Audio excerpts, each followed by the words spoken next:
আজ আমি নিয়ে এসেছি দারুণ স্বাদের পনিরের এক রেসিপি নিয়ে। শাহি পনির। এটি কিন্তু আপনারা ভাত, রুটি, পরোটা সব কিছুর সঙ্গেই খাওয়া যায় আর দারুণ টেস্ট হয়। এইভাবে একবার বাড়িতে বানিয়ে দেখতে পারেন, খুবই ভালো লাগে খেতে। তবে চলুন বন্ধুরা, দেরি না করে দেখে নিই কীভাবে বানালাম এই পনিরের রেসিপি। তো এর জন্য প্রথমে আমি 300 গ্রাম পনির নিয়েছি। পনিরগুলো প্রথমে আমি স্লাইড করে করে কেটে নেব। তারপরে এই স্লাইডের এক ধার বরাবর ত্রিকোণ করে করে কেটে নেব। আপনারা কিন্তু আপনাদের পছন্দ মতন পনির শেপ দিয়ে নিতে পারেন, পনিরগুলো কেটে নিতে পারেন। তো আমি এরকম ত্রিকোণ করে কেটে নিলাম। তো অন্যান্য পনিরের স্লাইড থেকেও একই রকমভাবে আমি ত্রিকোণ করে কেটে নেব। তো সমস্ত পনিরগুলো কাটা হয়ে গেছে। এরপর এর মধ্যে দিয়ে দিলাম হাফ চামচ লবণ স্বাদ মতন, হাফ চামচ লঙ্কার গুঁড়ো আর হাফ চামচ হলুদ গুঁড়ো। এবার হলুদ, লবণ ও লঙ্কার গুঁড়োটা ভালো করে আমি মেখে নেব পনিরের সাথে। আলতো হাতে কিন্তু এটাকে মেখে নিতে হবে, কারণ পনিরগুলো খুবই সফট হয়, ভেঙে যেতে পারে। তো সমস্ত পনিরগুলো মাখা হয়ে গেছে। এদিকে আমি একটা কড়াইতে সরষের তেল গরম করে নিয়েছিলাম। আপনারা চাইলে কিন্তু এটা সাদা তেলেও করতে পারেন বা ঘি, মাখন এগুলো দিয়েও কিন্তু আপনারা রান্না করতে পারেন। তো সমস্ত পনিরগুলো দিয়ে দিলাম। এবার পনিরগুলো কিন্তু নিচ থেকে ব্রাউন হতে শুরু করেছে। এবার এগুলোকে উল্টে পাল্টে লাল লাল করে ভেজে নেব। তো পনিরগুলো ভাজতে ভাজতে আমি একটা মশলা করে নেব।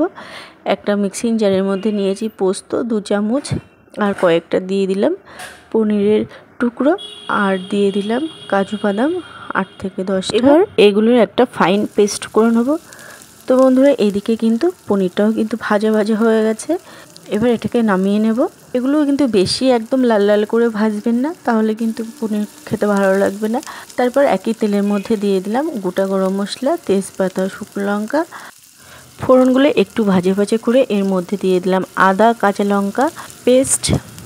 এবার এগুলোকে একটু ভালোভাবে কষিয়ে নিলাম। তারপর দিয়ে দেবো গুঁড়ো মশলা 1 চামচ কাশ্মীরি রেড চিলি পাউডার, 1 চামচ ধনে গুঁড়ো, 1 চামচ জিরে গুঁড়ো। মশলাগুলোকে একটু ভালো করে কষিয়ে নেব যতক্ষণ না পর্যন্ত আদার কাঁচা গন্ধটা চলে যায়। তো মশলাটা কিন্তু কষানো হয়ে গেছে। এরপর এর মধ্যে দিয়ে দিলাম করে রাখা পোস্ত, কাজু ও পনিরের পেস্টটা দিয়ে ভালো করে মশলার সঙ্গে কষিয়ে নেব। তারপর মিক্সিং জারটা ধুয়ে অল্প একটু জল দিয়ে দিলাম, এতে মশলাটা ভালোভাবে কষানো যাবে। এবার মশলাটা অনবরত নাড়িয়ে চাড়িয়ে কষিয়ে নিতে হবে। দেখুন মশলা কিন্তু একদমই কষানো হয়ে গেছে, এর থেকে কিন্তু তেলও ছেড়েছে। এই মশলার মধ্যে আপনারা কিন্তু কখনোই টমেটো পেস্ট ইউজ করবেন না, তাহলে কিন্তু এটা টক টক হয়ে যাবে, খেতে ভালো লাগবে না। এরপর এর মধ্যে দিয়ে দিলাম জল আর দিয়ে দিলাম স্বাদ মতো লবণ আর 1 চামচ হলুদ গুঁড়ো কালারের জন্য। এবার ভালোভাবে একটু মিশিয়ে দিলাম। এবার এটা ঢাকা দিয়ে কিছুক্ষণ রান্না করে নেব। তো কিছুক্ষণ পরে দেখুন ঝোলটা কিন্তু একটু মজে এসছে, ঝোলটাও একটু ঘন ঘন হয়ে গেছে। এরপর এর মধ্যে আমি দিয়ে দেবো ভেজে রাখা পনিরগুলো।